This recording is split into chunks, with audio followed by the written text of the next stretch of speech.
Hey, how y'all doing? This is David, and this is my first episode of King of the Pond, and the first season, Tyrant under the tunnel.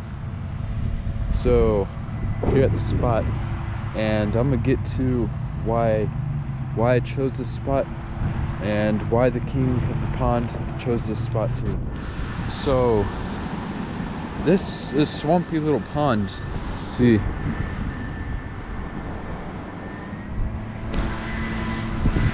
It's about 40 acres of water, and you can see that this water is green, and it's full of all these little scuds and plankton. So anyways, this stuff grows here because this water treatment plant up here, I don't know if y'all can see it, but it's this big four tank water treatment plant, and it dumps that nutrient-rich water in here where algae and plankton all grow, and it all drains into here. So you see, this is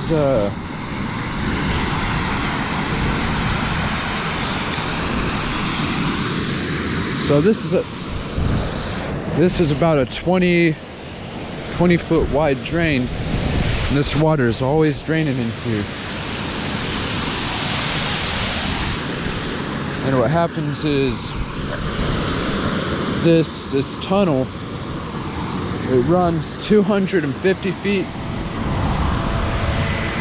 across this road. So it's essentially like this humongous cave and shad. So the shad, if you don't know, shad are filter feeders, and they eat all this plankton and algae that you got grown in the water.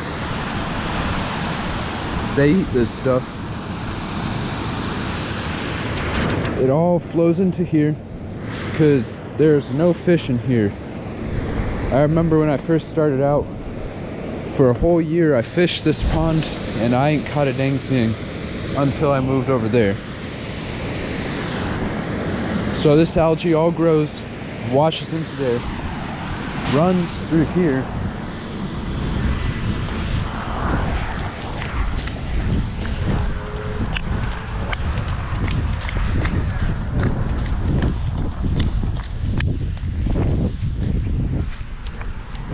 and it flows out right here.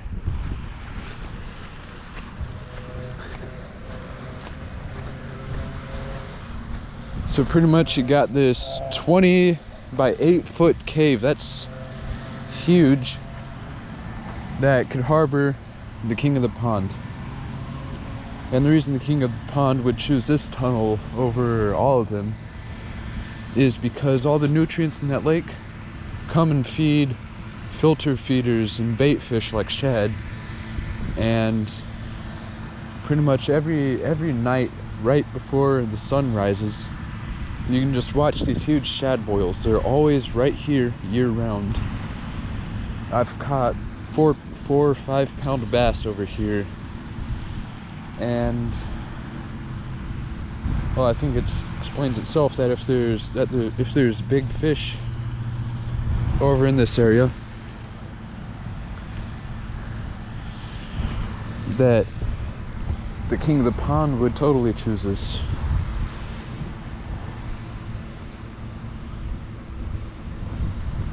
So anyways, this is about an 80-acre lake, so there's plenty of water and space for fish to get big. And right here is where the bait fish are, and that's where the King of the Pond will choose. And when it's cold out, the water temperatures are low, this water flowing through here, since this tunnel runs underground, it stays about 60 degrees year round. So the water inside would be about 60 degrees. So the King of the Pond will be sitting in this cave, this humongous cave, and he's gonna be eaten all year round. So anyways, now we're gonna locate where exactly this tunnel lets out, because it could let out in the middle, it could let out right there. So I'm gonna show you real quick how I'm gonna find the entrance to the King's Cave. All right, so what we got here, so we got a 3-inch slip float and a 2-ounce bank sinker. So there's no stop on this slip float, so it's just gonna keep going up the line. So what we're gonna do, we're gonna cast this out. I'm gonna reel in until I feel this bank sinker right here stop. Then I'm gonna put my reel in free spool, and this bank sinker, this slip float is gonna bob right where the opening is, and that is where we're gonna be casting the king's food, king's banquet. So anyways, let's get to it.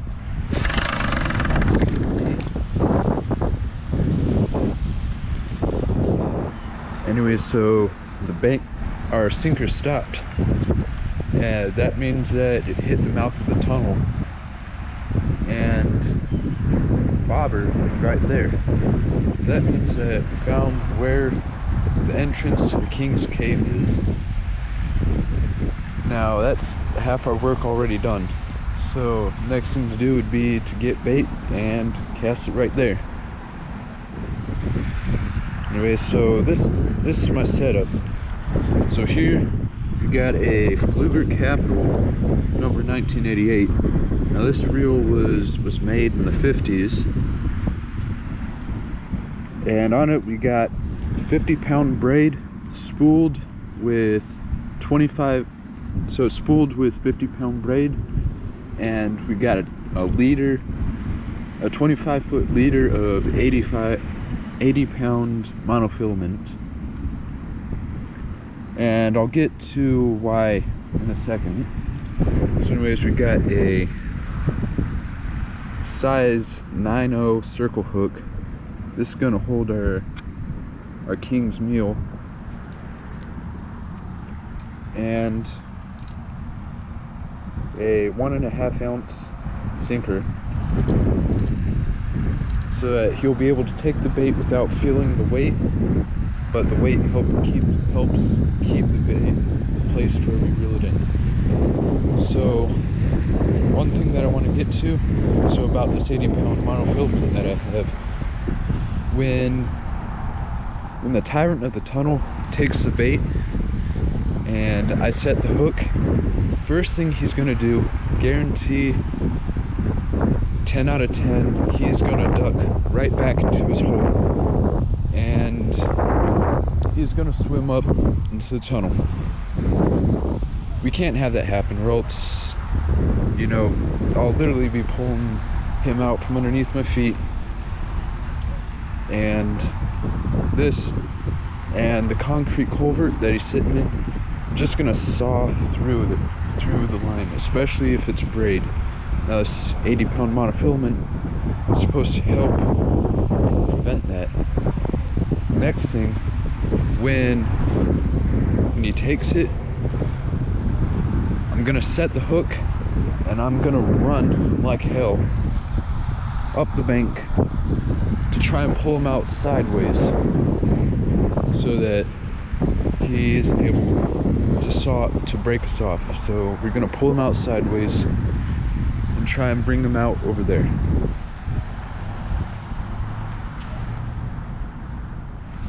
All right, so the king of this pond, this 80-acre pond, there's no blue cats, there's no flatheads, there's no alligator garters, there's nothing big to compete with the channel catfish. The channel catfish are at the top of the food chain. So ideally, this is where a giant channel catfish is going to want to live. So what the king of the pond is, he's this channel catfish that's sitting right in this tunnel underneath my feet right now, and he's at least 15 pounds. So yeah, he's a big channel catfish, and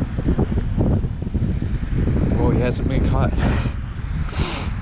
So anyways, I'm gonna throw out my cast net, get whatever bait I can, and I'm gonna put it right at the mouth of his cave. Well, we have some bait for the prince of the cave, but it's not quite big enough what we're looking for. So usually I'd want to fish a little bigger than this, but we're gonna have to make do with what we have.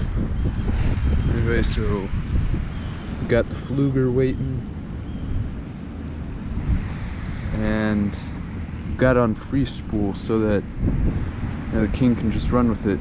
But if I don't do free spool, now I turn on the drag clicker, it's really, I'm gonna show you, doesn't pull out that easy.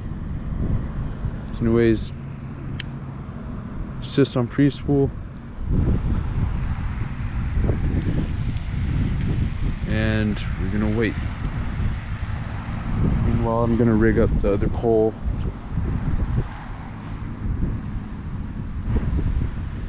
Anyways, I got the big rod out, with the rod for the little cats out, and I'm just gonna keep myself busy with this rooster tail. Anyways,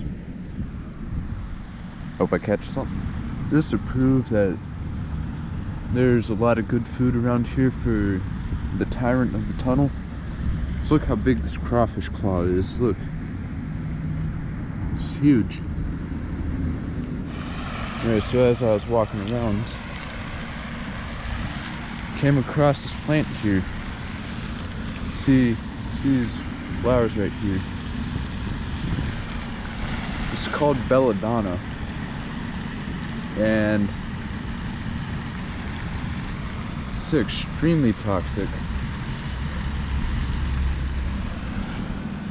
So there's also this that I came across. Look, there's quite a bit of it. Anyways, this is called a husk tomato, or a wild tomatillo. So the plant looks identical to, pretty sure it's like the horse tomato, which is a poisonous nightshade. So really, when you're dealing with nightshade, you want to be experienced in nightshade, because plants could look a lot similar. So anyways, the only way to tell the difference between a wild tomatillo and a horse tomato is horse tomatoes don't have this husk right here, while wild tomatillos have this husk. That's why they're called husk tomatoes. Anyways, thought you might want to see that. Yeah. There's a little tomatillo in the husk. Anyway, so it's been a while, and I'm gonna check on the bait. Anyways, the bait's gone. I think something stole the bait. Alright, so ran out of bait. It's just getting kind of windy, which kind of sucks.